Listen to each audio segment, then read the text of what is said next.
Assalamualaikum warahmatullahi wabarakatuh. Selamat pagi Ananda semuanya. Apa kabar Ananda hari ini? Semoga semuanya dalam keadaan sehat walafiat ya. Nah, di masa pandemi sekarang ini penting untuk kita agar tetap menjaga kesehatan. Salah satunya dengan cara 3M, yaitu memakai masker, menjauhi kerumunan, dan rajin untuk mencuci tangan dengan sabun.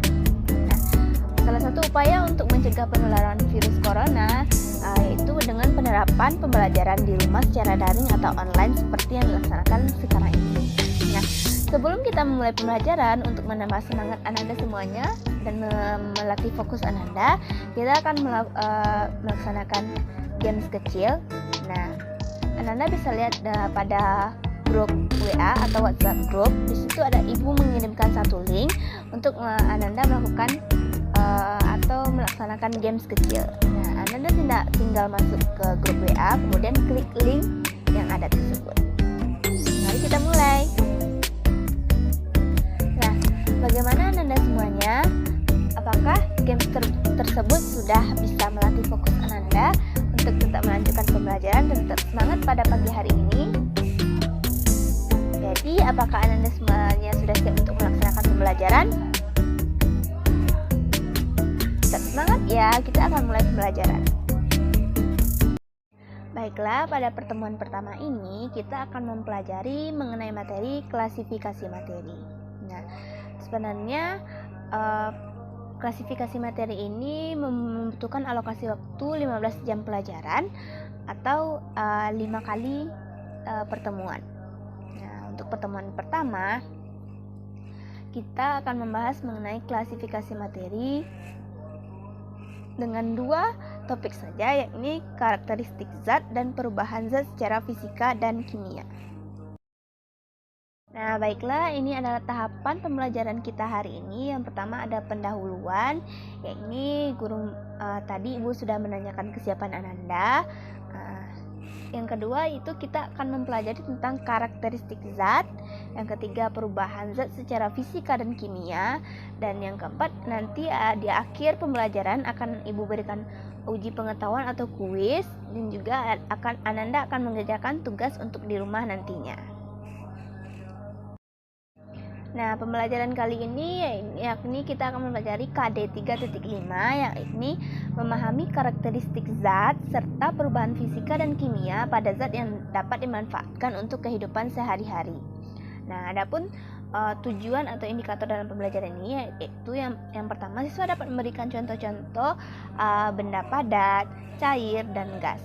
Yang kedua, siswa dapat membedakan antara benda padat, cair, dan gas.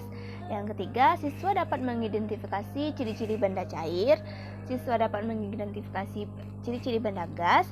Nah, siswa juga dapat menjelaskan perbedaan dari ciri-ciri benda cair, padat, dan gas. Serta siswa dapat mengamati atau menentukan jenis-jenis benda di sekitarnya, apakah itu benda padat, benda cair, atau benda gas. Apakah anak-anak semua atau Ananda semua dapat melihat adanya perbedaan antara air dengan batu? Apa saja wujud zat yang kalian ketahui? Nah, contohnya apa saja?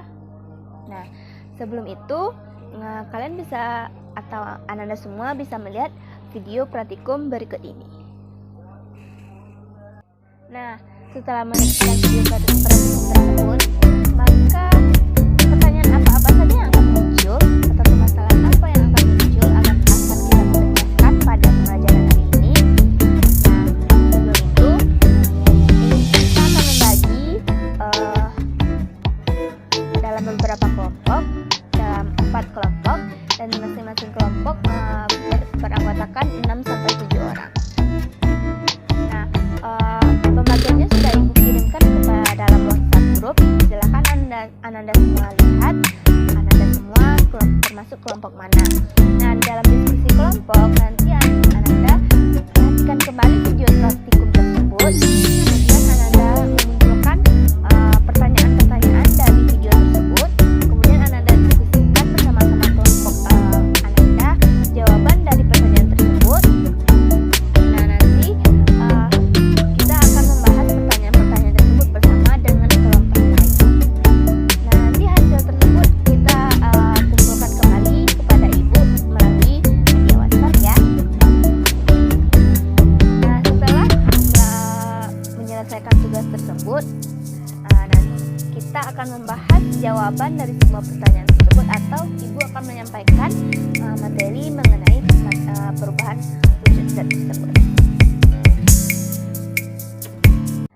sekarang kita masuk kepada pembahasan materi. Yang pertama, materi dan wujudnya. Materi adalah sesuatu yang mempunyai massa dan dapat menempati sebuah ruang.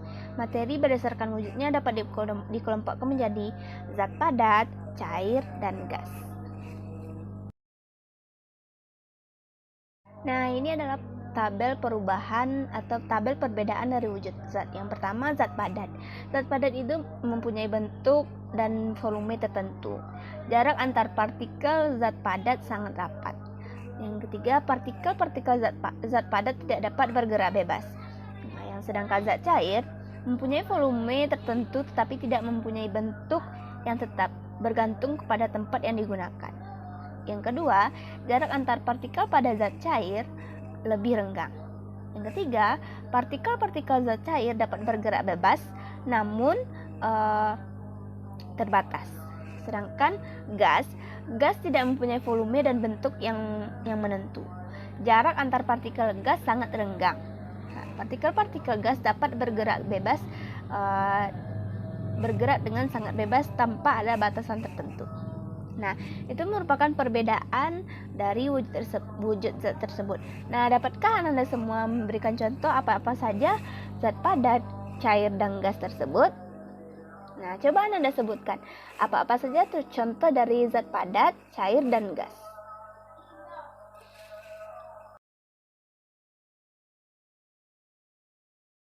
Selanjutnya kita masuk pada perubahan materi. Nah, benda-benda di sekitar kita seringkali mengalami perubahan.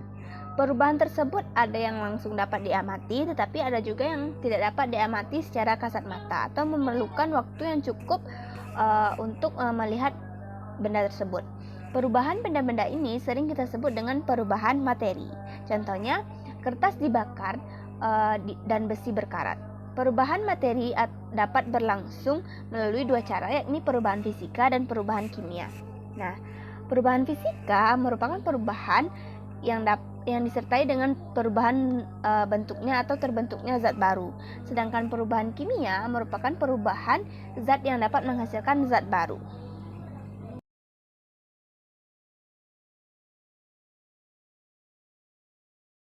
Nah, berikut merupakan tabel perubahan fisika dan kimia. Nah, yang pertama, perubahan fisika. Perubahan fisika tidak membentuk zat baru. Yang kedua, komposisi materi tidak berubah. Yang ketiga, tidak terjadi perubahan warna, bentuk, rasa, dan tidak terbentuk endapan. Yang kedua, ada perubahan kimia. Nah, perubahan kimia dapat membentuk zat baru atau terbentuknya zat baru. Yang kedua, mengalami perubahan komposisi materi sebelum dan sesudah reaksi. Nah, ditandai dengan terbentuknya gas, endapan, perubahan suhu, perubahan warna, perubahan bau, dan perubahan rasa. Nah, itu merupakan perbedaan antara perubahan fisika dan kimia. Nah, dapatkah anak-anak ibu semua mencontohkan apa saja contoh perubahan fisika dan apa saja contoh perubahan kimia?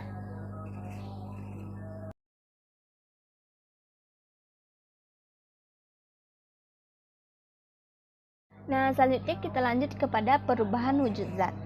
Nah, seperti yang kita ketahui yang tadi bahwa wujud zat tersebut ada tiga. Yang pertama padat, cair, dan gas.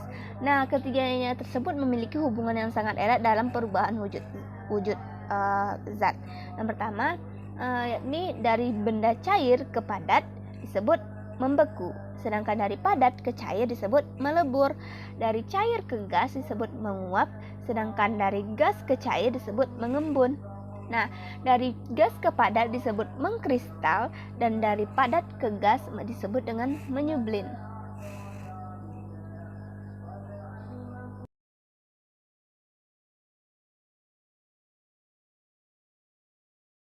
Nah, demikianlah pembelajaran kita pada hari ini mengenai perubahan wujud zat.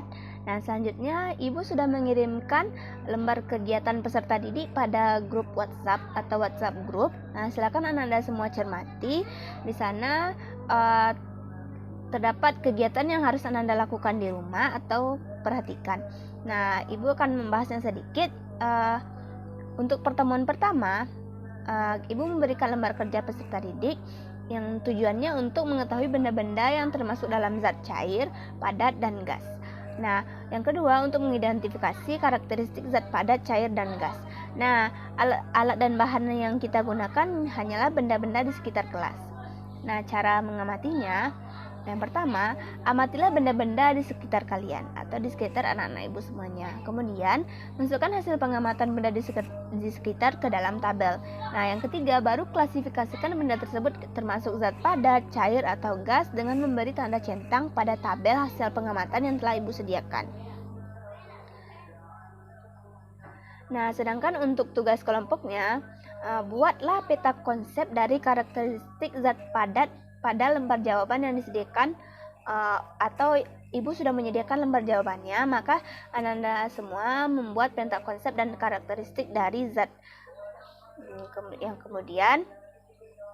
Nah, untuk petunjuknya agar Anda tidak bingung, ibu sudah menuliskannya dalam LKPD juga. Yang pertama, susunlah konsep dan kalimat-kalimat di bawah ini menjadi saling berkaitan. Zat padat, menyublin, mengkristal. Nah, Anda bisa baca, kemudian isi pada kotak yang tepat, kemudian tambahkan garis panah yang untuk menghubungkan keduanya. Nah, setelah selesai, Anda bisa mengumpulkannya. Sebelumnya tugas ini dikerjakan ditulis tangan, kemudian untuk pengumpulannya anak-anak ibu scan, kemudian jadikan PDF dan kirim ke WA ibu. Nah, sekian pembelajaran kita hari ini. Mohon maaf jika ibu ada kesalahan. Terima kasih atas segala perhatian, dan jika ada pertanyaan